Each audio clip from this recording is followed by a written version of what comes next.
नमस्कार। फेसबुक लाइभमा यहाँहरू सबैलाई धेरै धेरै स्वागत छ। हामी जिल्ला प्रहरी कार्यालय रूपन्देहीलाई पृष्ठभूमिमा राखेर बोलिरहेका छौँ। राष्ट्रिय स्वतन्त्र पार्टीका सभापति रवि लामिछानेलाई अस्ति राति काठमाडौँमा पक्राउ गरेपछि हिजो उहाँलाई एटियरको विमानबाट हिजो बिहान एटियरको पहिलो उडानबाट रूपन्देही ल्याइएको छ र रूपन्देहीमा यही प्रहरी कार्यालयको हिरासतमा उहाँलाई राखिएको छ। हुन त यो उहाँको यहाँ आउनु भएको चाहिँ खासमा उच्च अदालत बुटवल तुलसीपुरको बुटवल इजलासले सुप्रिम सहकारी सम्बन्धी मुद्दामा जिल्ला अदालतले गरेको आदेश विरुद्ध उच्च अदालतमा 73 नम्बरको निवेदन पुनरावेदन निवेदन परेपछि त्यसमा उच्च अदालतले आदेश गरेर उच्च अदालतका न्यायाधीश द्वय रमेश ढकाल र स्वीकृति पराजुलीले आदेश गरेर जिल्ला अदालतको आदेश उल्ट्याएका कारण अथवा जिल्ला अदालतले उहाँलाई बाहिरै रहेर सुप्रिम सहकारी सम्बन्धी मुद्दाको प्रतिरक्षा गर्ने जुन आदेश दिएको थियो त्यस विरुद्ध सरकार उच्च अदालतमा गएको थियो। यसको अर्थ रवि लामिछानेलाई हिरासतबाट अब उहाँले जुन मुद्दाको प्रतिरक्षा बाहिर रहेर गर्ने सुविधा जिल्ला अदालतको आदेश अनुसार पाउनु भएको थियो। सरकारले त्यसलाई बदर गरेर उहाँलाई कैदै गरेर उहाँलाई नियन्त्रणमै दिएर थुनामै राखेर मुद्दाको पूर्वपक्ष गर्नुपर्छ भनेर उच्च अदालत गएको थियो।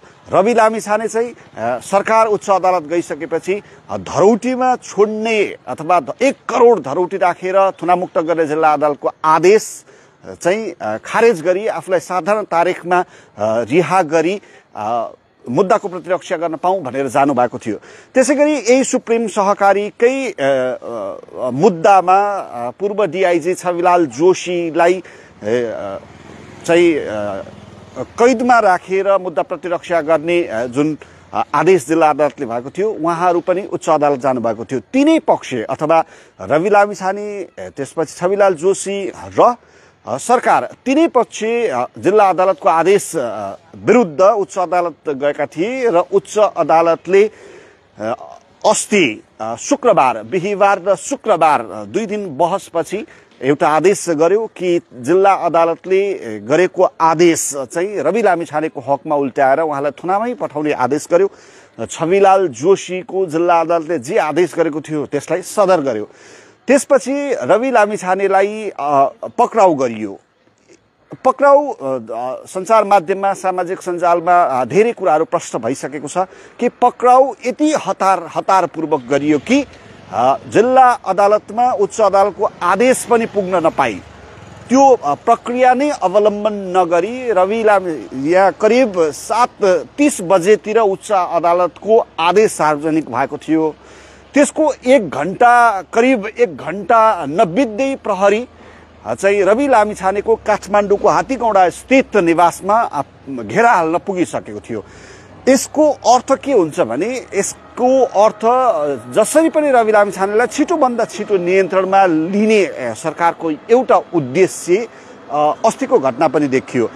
यद्यपि कानुनी प्रक्रिया फलो गर्ने हो भने त्यसलाई अवलम्बन गर्ने हो भने यति हतार गरिरहनु पर्ने परिस्थिति थिएन। जबकि रवि लामिछानेले अदालतको आदेशको सम्मान गर्दै आफै उपस्थित हुने बताउनु भएको थियो र स्वैच्छिक गिरफ्तारी दिन्छु भनिसकेको परिस्थितिमा यदि कानुनी प्रक्रियालाई पूर्ण रूपमा कार्यान्वयन गरिन्थ्यो भने उच्च अदालतको आदेश जिल्ला अदालत आइपुगेपछि जिल्ला अदालत उच्च अदालतको आदेश कार्यान्वयन सम्बन्धित जिल्ला अदालतले गर्ने हो।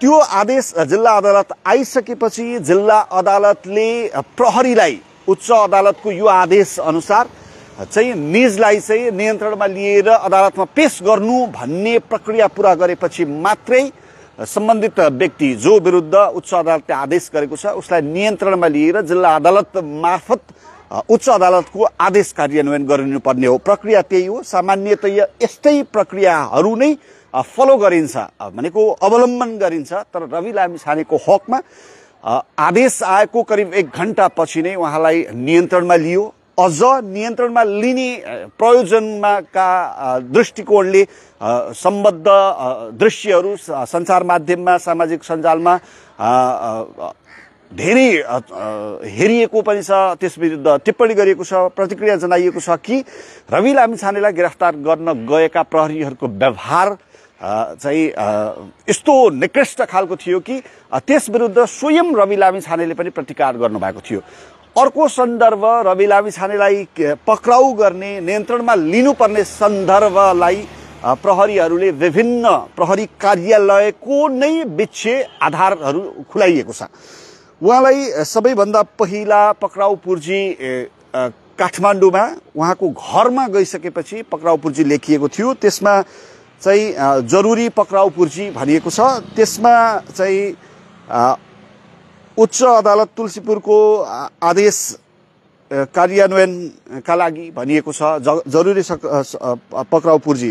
त्यसमा समेत अर्को त्यसै गरी उहाँलाई काठमाडौँमा हिरासतमा लिनका लागि थुन्नका लागि चाहिँ जिल्ला प्रहरी परिसरले एउटा थुनुवा पूर्जी जारी गरेको छ। त्यसमा पनि के का लागि भनेर प्रयोजन खुलाइएको छैन। अन्तिममा काठमाडौँबाट रूपन्देही ल्याइएपछि मात्रै रूपन्देही प्रहरीले रवि लामिछानेलाई दिएको पूर्जीमा चाहिँ पत्रमा चाहिँ प्रयोजन खुलाइएको छ। त्यसमा भनिएको छ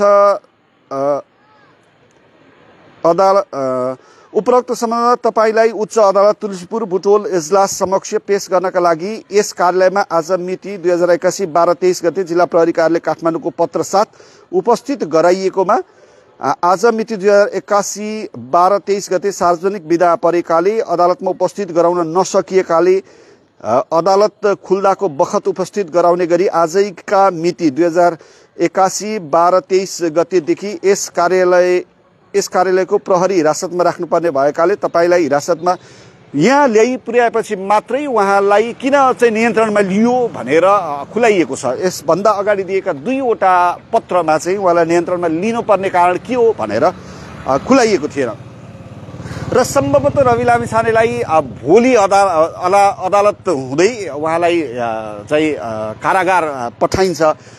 यसको अर्थ राज्यको नियत चाहिँ उहाँलाई भोलि नै नियन्त्रणमा लिएर रूपन्देही ल्याएको भए पनि कुनै फरक नपर्ने परिस्थिति थियो। अदालतको आदेश यति छिटो कार्यान्वयन भएको, त्यसमाथि शुक्रबार 7:30 बजेतिर आएको आदेश त्यतिखेर लगत्तै कार्यान्वयन भएको र 2 दिन उहाँलाई हिरासतमा राखेर, एक रात काठमाडौँको प्रहरीमा र 2 रात रूपन्देहीको प्रहरीमा हिरासतमा राखेर मात्रै अदालत हुँदै कारागार पठाउनुको उद्देश्यमा सकेसम्म रवि लामिछानेलाई अझै चाहिँ मानसिक रूपमा दुःख दिउँ अथवा नियतै राखेर थप 2 दिन चाहिँ 3 रात हिरासतमा राख्ने जस्तो प्रपञ्च प्रहरी प्रशासनबाट भएको देखिन्छ। न कि उहाँलाई नियन्त्रणमै लिएर सिधै अदालतमा लान किन पनि प्रहरीले सकेन भने त्यो प्रक्रिया नै पूरा गरिएको छैन अहिलेसम्म। भोलि मात्रै त्यो प्रक्रिया पूरा गरेपछि काठमाडौँबाट गिरफ्तार गरेर पक्राउ गरेर रूपन्देही ल्याएर पनि अदालतमा बुझाउन नसकेका कारण, प्रक्रिया नपुर्याएका कारण मात्रै उहाँलाई हिरासतमा राखिएको। यो हिरासत विरुद्ध सम्भवतः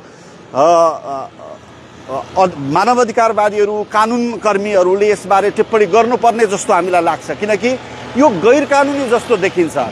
यो गैर कानुनी रूपमा उहाँलाई 3 रात हिरासतमा राखिएको जस्तो देखिन्छ। यसबारे कानुन बुझ्नेहरूले अथवा पूर्व अधिकृत प्रहरी अधिकृतहरूले, कानुनवेत्ताहरूले यसबारेमा बढी टिप्पणी गर्न सक्नुहुन्छ।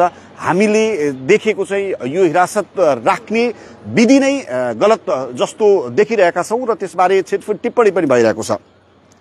आज विभिन्न सञ्चार माध्यमहरूले यसबारे लेखेका छन्। हिरासतमा ल्याउनु अथवा पक्राउ पूर्जी विभिन्न कोणबाट दिनुका सन्दर्भहरू बाजे विस्तार सञ्चार माध्यमहरूले पनि प्रश्न उठाउन थालेका छन्। आज यसबारे ukera.com-ले एउटा समाचार लेखेको छ। त्यसै गरी अदालतका आदेशहरूप्रति पनि सामाजिक सञ्जालमा र सञ्चार माध्यमहरूमा कपी पेस्ट भयो भनेर सन्दीप लामिछानेलाई थुना मुक्त गर्न गरिएको आदेश रवि लामिछानेलाई थुनामा राख्नका लागि कपी पेस्ट गरेर आदेश गरियो भन्ने सन्दर्भ समेत सञ्चार माध्यममा सामाजिक सञ्जालमा अहिले बहसको विषय बनिरहेको छ। त्यसैले अब सम्भवतः भोलि रवि लामिछानेलाई रूपन्देही अदालत उपस्थित गराएर रूपन्देही अदालतले प्रक्रिया पुर्याएर, अहिलेसम्म प्रक्रिया पुर्याइएको छैन, त्यसकारणले उहाँलाई सिधै अस्ति अथवा हिजो यहाँ ल्याउने बित्तिकै कारागार लान सकिन्थ्यो यदि प्रक्रिया पुर्याइएको हुन्थ्यो भने। तर प्रक्रिया नपुर्याइएको 2 दिन सार्वजनिक बिदा रहेका कारण उहाँलाई बढी हिरासतमा राखिएको छ। भोलि रूपन्देही जिल्ला अदालतमा उपस्थित गराएर उच्च अदालतको आदेश अनुसार उहाँलाई थुनामा पठाउने काम हुनेछ। त्यसपछि उहाँलाई यहाँ रूपन्देही कारागारमा पठाइनेछ। सम्भवतः भोलि नै उहाँले यो उच्च अदालतको आदेश विरुद्ध सर्वोच्च अदालतमा निवेदन दिनुहुनेछ कि जिल्ला अदालतको यो आदेश थियो, यो चाहिँ उच्च अदालतका कारण यो आदेश बदर भयो, यो आदेश बदर हुँदा ममाथि अन्याय भयो भनेर उहाँले सम्भवतः भोलि नै सर्वोच्च अदालतमा पुनरावेदन निवेदन दिनुहुनेछ। यो दिन पाउने व्यवस्था कानुनले गरेको छ। त्यसपछि सर्वोच्च अदालतले फेरि अब उच्च अदालतको जिल्ला अदालतका फाइलहरू मगाएर कैफियत प्रतिवेदनहरू मगाएर त्यसमा सुनवाई गर्नेछ। यो कानुनी प्रक्रिया यसरी अगाडि बढ्नेछ भने अब उहाँको केही बसाई चाहिँ अब कारागारमा हुने चाहिँ लगभग निश्चित देखिएको छ। हामी रूपन्देही रूपन्देही प्रहरी कार्यालयबाट बोलिरहेका छौँ। आजलाई अपडेट यति नै। नयाँ सन्दर्भहरू आयो भने हामी फेरि अपडेट गराउनेछौँ। भोलि उहाँलाई जिल्ला अदालतमा उपस्थित गराएर कारागार लैजाने तयारी छ। हस्त, धन्यवाद।